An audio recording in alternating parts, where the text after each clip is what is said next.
केंद्रीय मंत्री धर्मेंद्र प्रधान ने कहा, हमने नई शिक्षा नीति को लागू करते हुए 5 वर्ष पूरे कर लिए हैं और अब 6ठे वर्ष में प्रवेश कर रहे हैं।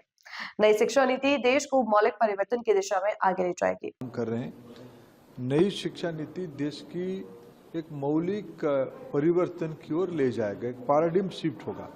जिसे माननीय प्रधानमंत्री जी ने भी कहा कि अभी हमको मैकॉले मानसिकता से बाहर लाना पड़ेगा देश को। नई शिक्षा नीति माध्यम होगा मैकॉले मानसिकता से देश की नई पीढ़ी को बाहर ले आने के लिए। हमारे देश विश्व की युवाओं की देश में से एक है।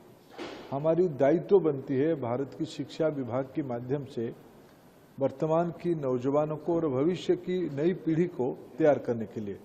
पढ़ाई मातृभाषा आधारित हो, पढ़ाई कॉम्पिटेंसी के आधार पे हो, पढ़ाई कौशल्य के आधार पे हो, होलिस्टिक असेसमेंट हो, पढ़ाई इनोवेशन के लिए हो, पढ़ाई जॉब सीकर नहीं जॉब क्रिएटर बने इसलिए हो।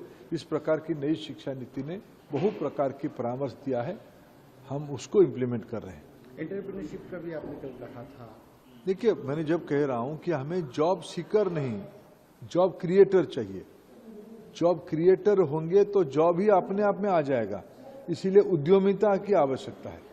आज टेक्नोलॉजी के आधार पे उद्यमिता को हम कैसे बढ़ाएं, ना केवल भारत की आवश्यकता को पूरा करें, ग्लोबल साउथ और इंटायर ग्लोब की आवश्यकता को भी भारत से हम पूरा करें। इसीलिए हमें उद्यमिता को हमारी पढ़ाई की हिस्सा बनाने की योजना बनाई। महिलाओं को भी इसमें आना चाहिए। महिला उसमें तो बढ़ चढ़ के अभी शिक्षा व्यवस्था में है और आने वाले दिनों में और बढ़े। विशेष करके स्टेम एजुकेशन में महिलाओं की पार्टिसिपेशन बढ़ रहा है, ये एक अच्छी लक्षण है।